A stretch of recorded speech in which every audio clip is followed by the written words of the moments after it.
The Holy Gospel of our Lord Jesus Christ according to Luke.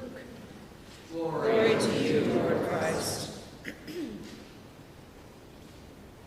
At that very hour, some Pharisees came and said to Jesus, "Get away from here, for Herod wants to kill you." He said to them, "Go and tell that fox for me, 'Listen, I am casting out demons and performing cures today and tomorrow, and on the third day I finish my work. Yet today, tomorrow, and the next day I must be on my way, because it is impossible for a prophet to be killed outside of Jerusalem. Jerusalem, Jerusalem, the city that kills the prophets and stones those who are sent to it. How often have I desired to gather your children together as a hen gathers her brood under her wings, and you were not willing. See, your house is left to you. And I tell you, you will not see me until the time comes when you say, 'Blessed is the one who comes in the name of the Lord.'" The Gospel of the Lord. Praise to you, Lord Christ.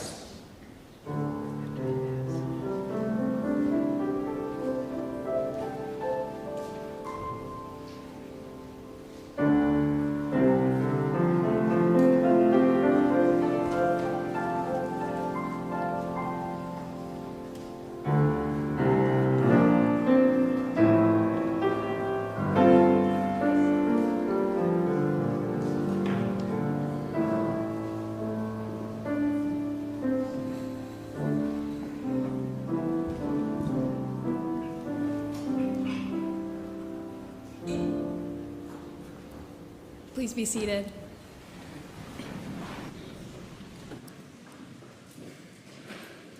Hello, my name is Hayley Eastman. I'm 17 years old, and I'm a senior at Marshall High School. I've gone to Holy Comforter all my life. I'm pretty sure you've seen me around here, in a robe carrying a cross, up here reading a lesson, holding the wine chalice, or walking down the aisle swinging some incense over my head. And now, I guess I can add preacher to my church resume. I'm not the only one in my family who has done their fair share of work for this church.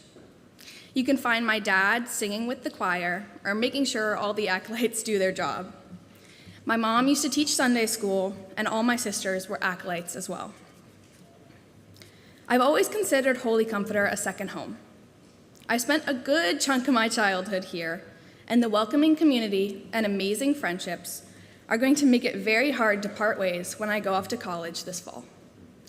But I know every lesson this church has taught me on selflessness, empathy, responsibility, friendship, and my faith will stick with me wherever I go.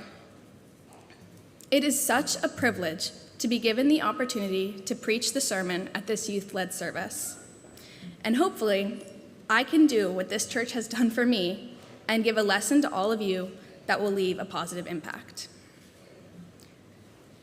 Both readings from Genesis and Luke today have meaningful messages. At first, it was a little hard to understand. I had to look past some things like ritual sacrifices to hear what God was trying to say. In Genesis, Abraham has left everything he knows to follow God's call.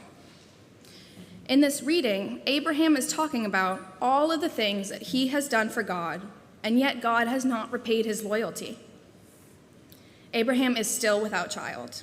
But then, God responds, "Look towards heaven and count the stars. So your descendants shall be." Abraham and God then make a covenant. God also says, "To your descendants I give this land, from the river of Egypt to the great river, the river Euphrates." By making this covenant, God is promising Abraham that he will have more descendants than he can imagine. And we know that God filled this promise. We are the promise that God gave to Abraham. Millions of Christians, Jews, and Muslims are all the children, the descendants of Abraham. It seemed impossible for Abraham to have children at his old age. but God makes the impossible possible, and that really resonates with me. I want to be a doctor. Medicine has been fascinating to me ever since I took my very first anatomy class my sophomore year. Doctors can make impossible things seem impossible, and that's what I really feel called to do. I've just recently became a member of the Dunn-Loring Volunteer Fire and Rescue Department and become an emergency medical technician. Just getting a glimpse of my future has lit the fire underneath me and motivates me every day to reach my goal.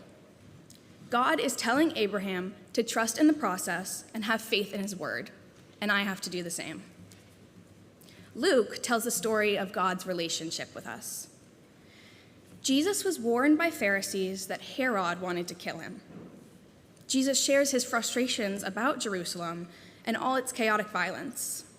He so deeply wants to hold all of his children. This reading shines a light on how God holds us as his children, no matter how far we've strayed.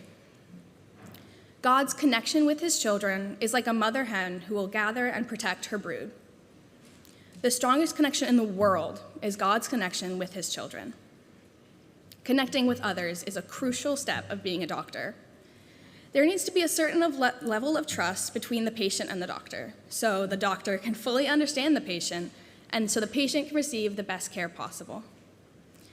When people are sick, they often turn towards God, craving a deeper connection, craving help. As part of my training to become an EMT, I shadowed a nurse in an emergency room. A doctor came up to me one day and asked if I wanted to be in the room to watch them sedate a patient and relocate a dislocated hip. Of course, I said yes. They gave her medication to help her not feel any pain. And after sedation, there's this kind of period of time when a patient's eyes get really droopy and they can't really form sentences. So they're kind of like in this in-between state.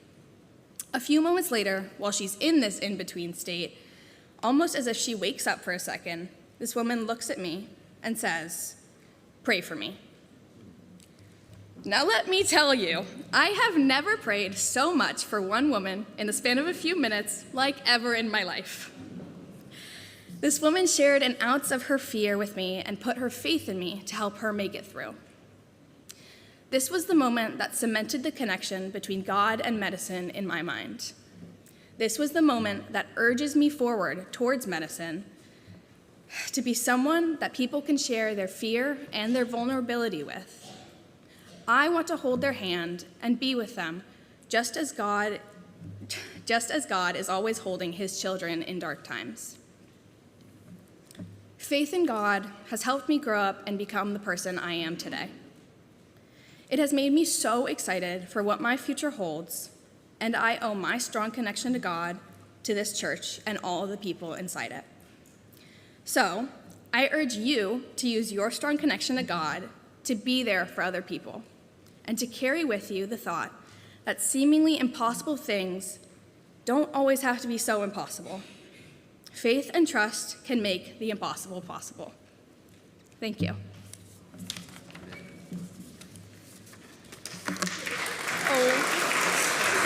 Thank you.